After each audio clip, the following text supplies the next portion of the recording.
여러분, 한번 상상해 보십시오. 여러분이 80세 생일 케이크에 촛불을 끄는 바로 그 순간에요. 네, 축하받는 아주 기분 좋은 순간이겠죠? 맞아요. 겉으로는 아주 평온해 보일지 몰라도 사실 생물학적으로 여러분 체내의 핵심 방어 시스템은 2세 영화의 수준으로 완전히 퇴행했다면 믿으시겠습니까? 아, 이세 영화요. 정말 충격적인 비유네요. 그렇죠. 그런데 더 놀라운 사실을 하나 말씀드릴까요? 여러분의 몸속에서 새로운 면역세포를 길러내는 훈련소는 이미 50세 무렵에 그 문을 영구적으로 닫아버렸다는 겁니다. 그러니까 신병 모집이 완전히 끝났다는 뜻이군요. 네, 맞습니다. 지금 이 방송을 듣고 계신 여러분 중 만약 50대가 넘으신 분이 있다면 여러분의 몸은 지금 단 한 명의 신병 충원도 없이 수십 년 된 노병들로만 매일같이 쏟아지는 외부의 적들과 사투를 벌이고 있다는 뜻이거든요. 와, 그렇게 들으니 정말 서늘해지네요. 네, 이번 심층 탐구에 오신 여러분 환영합니다. 오늘 우리는 바로 이 서늘한 생물학적 현실에서 출발해 보려고 합니다. 반갑습니다.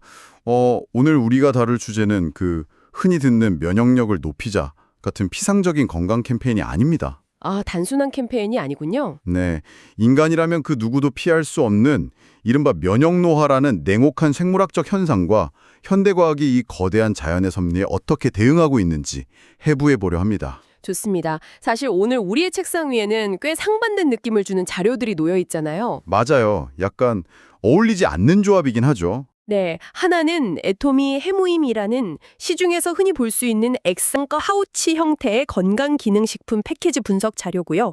다른 하나는 한국 원자력계의 핵심 인물이었던 장인순 박사팀의 국책 연구 배경, 그리고 카톨릭 의대 강진한 교수님의 학술적 평파를 꼼꼼하게 요약한 PDF 안내서입니다. 자료만 봐서는 굉장히 학술적인데요. 그러니까요. 솔직히 말씀드리면 저는 이 두 자료의 조합을 보고 처음에는 엄청 강한 회의감이 들었거든요. 아, 어떤 부분에서 회의감을 느끼셨나요? 여러분도 아마 비슷하게 생각하실 겁니다. 보통 전통식물 원료를 배합한 건강기능식품이라고 하면 그저 몸에 좋은 약재들을 푹 달여서 만들었으니 피로해소에 좋겠지 뭐 이런 식의 마케팅 냄새가 먼저 나잖아요. 아, 충분히 그렇게 생각하실 수 있죠. 건강식품 시장에 그런 제품들이 워낙 많으니까요. 네, 그런데 이 제품의 배경에는 국가 주도의 방사선 방어 연구가 있고 또 의과대학 교수의 임상적 재현성 평가가 등장한단 말이죠. 스케일이 전혀 다르네요. 맞아요. 이 간극을 어떻게 이해해야 할지, 과연 이 자료들이 주장하는 바가 엄밀한 과학적 근거를 가지고 있는지 철저히 의심하면서 파헤쳐 보는 것이 오늘 우리의 미션입니다. 아주 훌륭한 접근입니다. 사실 과학은 의심에서부터 출발하는 거니까요. 그렇죠. 오늘 우리의 논의를 관통하기 위해서는 아까 오프닝에서 언급하셨던 그 충격적인 사실, 그러니까 우리 몸의 방어군에 도대체 무슨 일이 벌어지고 있는가부터 짚고 넘어가야 합니다. 아, 그 50세 신병 모집 중단 이야기요? 네. 자료에 따르면 50세를 기점으로 후천 면역세포인 T세포와 B세포가 더 이상 새롭게 생성되지 않는다고 명시되어 있거든요. 바로 그 부분입니다. 이 방송을 들으시는 분들은 이미 T세포나 B세포가 우리 몸의 후천성 면역, 즉 특정 병원체를 기억하고 정밀 타격하는 핵심 부대라는 것쯤은 알고 계실 텐데요. 네네. 그런데 50세의 신병 모집이 전면 중단된다뇨? 요새 100세 시대라고 하는데 그럼 나머지 50년은 그냥 무방비 상태로 뚫려 있다는 건가요? 생물학적으로 이게 어떻게 가능한 일인지 좀 파헤쳐보죠. 네, 그 비밀은 우리 가슴뼈 바로 뒤에 위치한 흉선이라는 기관에 있습니다. 흉선이요? 네, 흉선은 골수에서 만들어진 미성숙한 세포들을 훈련시켜 정의 T세포로 길러내는 말 그대로 면역 사관학교 같은 곳이에요. 아, 사관학교. 그런데 이 흉선은 사춘기 때 가장 컸다가 나이가 들면서 점차 지방 조직으로 변해버립니다. 이를 흉선 퇴축이라고 부르거든요. 아하. 그래서 50세 무렵이 되면 이 사관학교가 사실상 폐교 수순을 밟게 되는 거군요. 맞습니다. 더 이상 새로운 세포를 배출하지 못하는 거죠. 잠깐만요.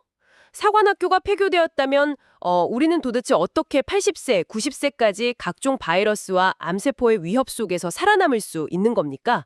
논리적으로 앞뒤가 좀 안 맞지 않나요? 아, 여기서 인체에 놀라운 적응력이 등장합니다. 적응력이요? 네, 새로운 T세포는 만들어지지 않지만 이미 수십 년간 수많은 감염원과 싸우며 산전수전을 다 겪은 기억 T세포들이 우리 몸에 남아있기 때문이죠. 아, 베테랑들이 남아있다는 거군요. 그렇죠. 그리고 감염 즉시 반응하는 선천 면역 부대인 NK세포나 대식세포들도 여전히 존재하고요. 문제는 이 세포들이 노화와 탈진을 겪는다는 겁니다. 아, 세포도 탈진을 하는군요. 아까 오프닝에서 제가 국방부에 비유했었는데 그 비유를 조금 더 현실적으로 수정해야겠습니다. 어떻게 수정하시겠어요? 단순히 늙은 노병들이 나라를 지키고 있는 게 아니라 수십 년 동안 최전선에서 싸우느라 무기는 다 닳아버렸고 서로 교신하는 무전기는 고장났으며 적이 코앞에 와도 만성 피로에 찌들어 제때 반응하지 못하는 탈진 상태. 아, 정말 적절하네요. 그런 탈진 상태의 병력들만 남아있는 전장. 그게 바로 노년기의 면역 시스템이라는 거잖아요. 정확한 묘사입니다. 면역력이 2세 영화 수준으로 떨어진다는 자료의 언급은 세포가 물리적으로 0이 된다는 뜻이 아니에요. 그럼 무슨 뜻인가요? 세포들은 존재하지만 적을 인식하는 수용체의 민감도가 떨어지고 공격 명령을 내리는 신호 전달 체계가 고장나며 궁극적으로 세포가 뿜어내는 살상 물질의 위력이 극도로 약해진다는 그런 생물학적 기능 저하를 의미합니다. 그렇다면 해답은 명확해지네요. 없는 신병을 무에서 유로 창조해낼 수는 없으니까요. 그렇죠. 불가능하죠. 그러니까 지금 남아있는 이 탈진한 노병들의 무전기를 수리하고 다시 강력한 무기를 쥐어주어 각성시키는 것. 이게 바로 노화에 맞서는 유일한 방어 전략이 될 수밖에 없군요. 맞습니다. 그리고 그 전략을 현실화하기 위해 과학계가 어떤 시도를 했는지 오늘 자료의 두 번째 핵심인 애터미 해모임의 개발 배경과 검증 과정으로 자연스럽게 넘어가 볼 수 있겠네요. 네, 이 제품의 태생 자체가 참 독특하잖아요. 단순한 제약회사의 신제품 기획이 아니었다면서요. 네, 장인순 박사팀이 주도한 한국원자력연구소의 국제과제였다는 점이 아주 시사하는 바가 큽니다. 그런데 방사선과 면역력이라니 얼핏 들으면 전혀 관계없는 분야 같거든요. 방사선 연구소에서 왜 뜬금없이 면역 제품을 개발한 겁니까? 그게 사실 방사선 분야에서 가장 중요한 숙제 중 하나가 바로 피폭으로부터 생명체의 세포를 보호하는 거거든요. 아, 피폭 방어요. 네. 그리고 손상된 면역 조절 기능을 빠르게 회복시키는 거죠. 극한의 스트레스 환경에서 세포의 생존과 방어력을 끌어올리는 연구를 하다 보니까요. 아하, 자연스럽게 노화나 질병으로 극도로 저하된 면역세포를 어떻게 다시 활성화할 것인가, 이런 메커니즘 연구로 확장된 거군요. 정확합니다. 그 과정에서 탄생한 게 바로 이 결과물이죠. 흥미롭네요. 하지만 서두에 제가 제기했던 의심으로 다시 돌아가 보겠습니다. 네, 어떤 의심이셨죠? 연구소의 배경이 화려하다고 해서 그 결과물이 항상 완벽한 건 아니지 않습니까? 강지만 교수의 평가 자료를 보면 이 제품의 과학적 신뢰성을 입증하는 근거로 반복적 재현성과 인비보, 그러니까 생체 내 실험 모델을 들고 있거든요. 네, 아주 중요한 포인트죠. 여기서 제가 진짜 궁금한 건 이른바 완제품 임상의 타당성입니다. 완제품 임상에 대해 구체적으로 어떤 의문을 가지고 계신가요? 현대 제약과학, 그러니까 우리가 아는 가장 엄밀한 과학적 접근은 이른바 환원주의적 접근 아닙니까? 특정 식물에서 면역에 관여하는 가장 강력하고 핵심적인 단일 분자 구조 하나만을 쏙 뽑아내는 거예요. 네, 보통 신약 개발에서 많이 쓰는 방식이죠. 그렇죠. 그것만 고농축 알약으로 만드는 것이 훨씬 통제하기 쉽고 부작용도 적을 텐데 말이죠. 그런데 자료를 보면 해모임은 특정 성분 하나가 아니라 소비자가 뜯어먹는 그 액상 형태의 완제품 자체로 생체 내 실험을 진행했단 말이에요. 네, 맞습니다. 이게 오히려 변수를 통제하지 못한 과학적으로 좀 덜 엄밀한 방식 아닌가요? 와, 굉장히 예리한 지적이십니다. 제약산업에서는 특정 수용체를 정확히 타격하는 단일 성분, 이른바 마법의 탄환을 찾는 것을 최우선 목표로 하죠. 마법의 탄환이요? 딱 좋은 표현이네요. 하지만 면역 조절과 같은 복잡한 생체 시스템에서는 그 환원주의적 접근이 오히려 한계를 드러내는 경우가 참 많습니다. 어떤 한계인가요? 단일 성분이 더 확실하게 팍 작용하지 않습니까? 단일 성분은 실험실 환경, 즉 페트리 접시 위에서는 기가 막힌 효과를 낼 수 있어요. 하지만 이 단일 분자가 실제 인간의 몸에 들어갔을 때는 이야기가 다릅니다. 아, 몸속 환경은 복잡하니까요? 네, 소화액에 의해 너무 빨리 분해되어 버리거나 간에서 독성 물질로 인식해 그냥 배출해버리기도 하거든요. 심지어 특정 세포만 과도하게 자극해서 자가 면역 반응 같은 부작용을 일으킬 수도 있고요. 세상에 오히려 부작용이 생길 수도 있군요. 생명체의 몸은 단순한 스위치가 아니라 엄청나게 복잡한 네트워크니까요. 바로 그겁니다. 아, 그러니까 단일 성분 하나만 고농축으로 투여했을 때 체내에서 어떤 예상치 못한 생화학적 역풍이 불지 모른다는 거군요. 그렇다면 그 완제품 자체로 통째로 테스트했다는 건 도대체 어떤 의미를 갖습니까? 여기서 생물학에서 말하는 분자적 시너지의 개념이 등장합니다. 분자적 시너지요? 네, 여러 가지 화합물이 함께 존재할 때 서로 돕는 건데요. 어떤 성분은 핵심 성분이 위산에 녹지 않도록 보호하는 방패 역할을 하고요. 방패막이가 되어주는군요. 네, 또 어떤 성분은 핵심 성분이 수용체에 더 잘 결합하도록 돕는 촉매 역할을 하고 또 어떤 성분은 과도한 염증 반응을 억제하는 완충제 역할을 하는 식이죠. 와, 그 말씀을 들으니 예전에 읽었던 논문 하나가 떠오르네요. 이걸 케이크나 요리에 비유하는 수준을 넘어서요. 일종의 화학적 교향곡으로 이해해야겠군요. 화학적 교향곡이요? 정말 멋진 표현입니다. 제일 바이올린의 소리 하나만 쏙 빼서 볼륨을 최대로 높인다고 좋은 음악이 되는 게 아니잖아요. 첼로가 베이스를 쫙 깔아주고 관악기가 음색을 둥긋게 감싸줘야 비로소 청중의 귀, 즉 세포 수용체에 제대로 감동이 전달되는 것처럼 말이죠. 아주 탁월한 비유입니다. 강진환 교수가 완제품 자체의 인비보 모델을 높게 평가한 이유가 바로 그것입니다. 아, 그 완벽한 교향곡 상태를 칭찬한 거군요. 네, A, B, C라는 추출물이 섞여 액상 파우치라는 하나의 제품으로 완성되었을 때 이 화학적 교향곡이 인체라는 복잡한 무대 위에서 불협화음, 즉 독성을 내지 않는지를 본 거고요. 네네. 더 나아가 실제로 면역세포들을 일제히 각성시키는 시너지 효과를 내는가, 이것을 통째로 증명해냈다는 점에서 강한 과학적 신뢰도를 부여한 것이죠. 좋습니다. 완제품 검증의 당위성은 이제 충분히 납득이 되었습니다. 그렇다면 이제 가장 중요한 본론으로 들어가 보죠. 네, 어떤 부분이죠? 도대체 이 박스 안에는 구체적으로 어떤 화학적 지휘자들이 들어있길래 그 탈진한 면역세포가 다시 깨어나는지 그 작용 기전에 블랙박스를 열어볼 차례입니다. 아주 흥미로운 대목이죠. 패키지를 보면 주성분이 당귀, 청궁, 백작약 등의 혼합 추출물로 되어 있습니다. 역시나 이름만 들으면 지금 제가 한의원에 온 것 같은 기분입니다만. 겉보기에는 친숙한 전통 민간요법의 원료들처럼 보이죠. 하지만 패키지 전면에 명시된 개별 기능성분 함량을 보셔야 합니다. 아, 숫자들이 적혀 있나요? 한방차를 끓이는 게 아니라 분자 생물학의 영역으로 들어가야 하거든요. 1포당 클로로겐산 3.5mg, 노다케닌 11mg, 페오니플로린 30mg. 와, 발음하기도 어렵네요. 그렇죠. 이렇게 매우 정밀하게 수치화된 파이토케미컬, 즉 식물성 화합물질들이 정확히 적혀 있습니다. 이 지점이 바로 그 수천 년 된 전통 지식과 현대의 분자 생물학이 교차하는 지점이군요. 단순히 당귀가 피를 맑게 한다, 이런 식의 경험적 지식이 아니라는 거잖아요. 맞습니다. 당귀에서 추출한 노다케닌이 정확히 몇 밀리그램 들어갔을 때 세포에서 어떤 반응이 일어나는지 완벽하게 수치화했다는 거네요. 정확합니다. 그게 핵심이죠. 자, 그럼 이 어려운 이름의 화합물들이 우리 몸에 들어가서 구체적으로 어떻게 작동하는 겁니까? 자료에는 NK세포와 수지상세포의 활성, 그리고 사이토카인 생성을 돕는다고 되어 있는데 이 과정을 좀 알기 쉽게 과학적으로 연결해 주시죠.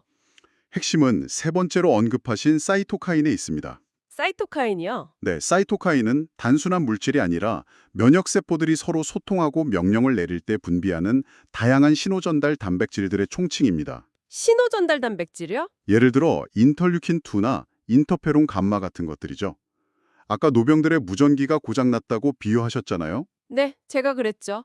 삑삑거리면서 고장난 무전기요. 나이가 들면 세포들이 이 사이토카인을 제대로 분비하지도 또 수신하지도 못하게 됩니다. 아, 그러니까 무전기가 고장나면 아무리 적이 눈앞에 나타나도 본부에 지원 요청을 할 수가 없잖아요. 결국 각계 전투를 하다 전멸하는 수밖에요. 맞습니다. 그런데 자료에 따르면 노다케닌이나 페오니플로린 같은 특정 성분들이 바로 그 세포막의 수용체와 결합을 합니다. 수용체랑 결합을 해서요? 네, 그러면서 세포 내 신호 전달 경로를 조절하거든요. 이 과정이 정찰병 역할을 하는 수지상 세포를 강하게 자극하죠. 아, 정찰병을 깨우는군요. 활성화된 수지상 세포는 항원, 즉 적의 정보를 정확히 파악한 뒤에 막대한 양의 사이토카인을 분비하기 시작합니다. 아하, 고장났던 무전기가 확 고쳐지면서 정찰병이 전 네트워크를 향해 좌표 확인, 적군 침투, 즉각 타격 요망, 이런 강력한 신호단백질을 미친 듯이 뿜어내는 거군요. 바로 그겁니다. 아주 찰떡 같은 비유네요. 그러면 그 신호를 수신한 것이 누구냐?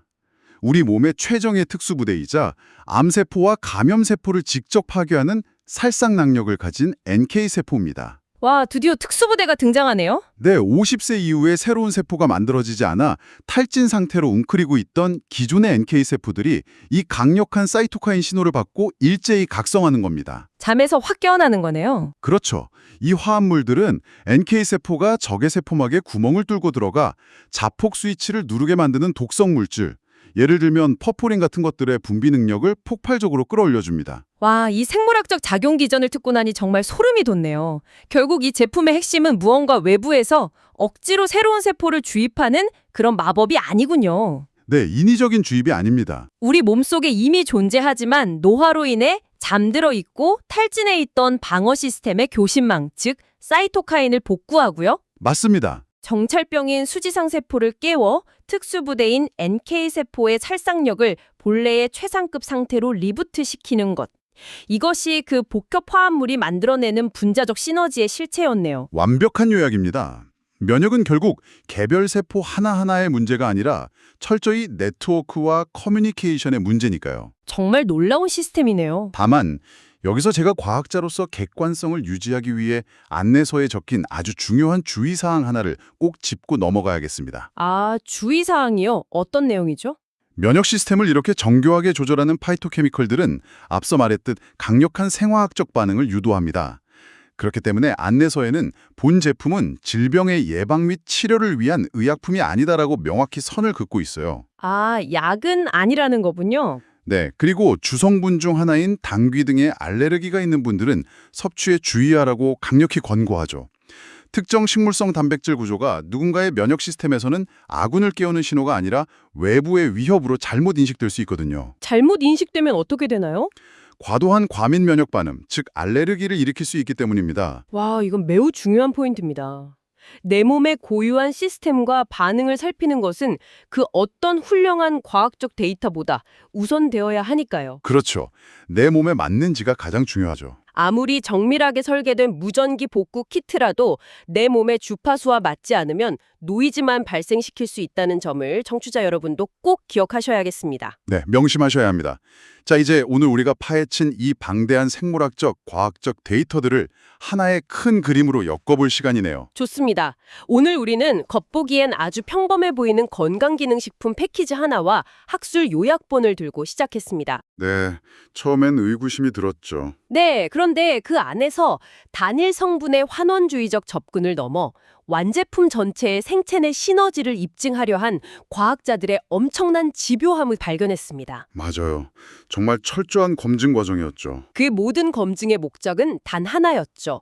50세 이후 흉선의 퇴축과 함께 성장을 멈추고 탈진해버린 우리 몸의 정예부대, 특히 사이토카인 통신망과 NK세포의 파괴력을 되살리기 위한 분자단위의 설계였습니다. 네, 결국 이 자료들이 우리에게 시사하는 바는 명확합니다. 어떤 부분이죠? 인간의 생물학적 한계를 겸허히 인정하되 특정 파이토케미컬의 융합을 통해 남아있는 세포들의 효율을 극대화하여 노화의 속도를 늦추고 삶의 질을 방어하려는 현대 과학의 매우 실증적인 노력의 결과물이라는 점입니다. 아, 정말 멋진 정리입니다.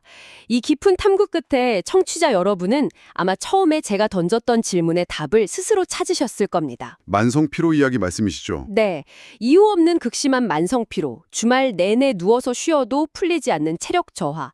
이것이 그저 요즘 스트레스를 받아서 기분 탓으로 넘길 일이 아니라는 것을 말이죠. 네, 그것은 고장난 무전기를 들고 헉헉대며 탈진해가는 여러분 몸속 세포들이 보내는 절박한 구조 신호일 가능성이 아주 높습니다. 절박한 구조 신호? 네, 그 신호를 무시하지 않고 세포 단위의 방어 체계를 어떻게 관리하고 보수할 것인지 객관적인 정보를 바탕으로 고민하는 것은 현대인의 생존에 있어 필수적인 통찰입니다. 과도한 업무에 시달리는 당신, 밤낮 없이 지쳐가는 수험생, 그리고 무엇보다 면역력의 절벽을 맞이하고 계신 60대 이상 부모님들의 건강을 위해 오늘 우리가 다룬 이 면역의 기전은 단순한 지식을 넘어 실질적인 삶의 무기가 될 것입니다. 확실히 아는 것과 모르는 것은 큰 차이가 있죠. 맞습니다.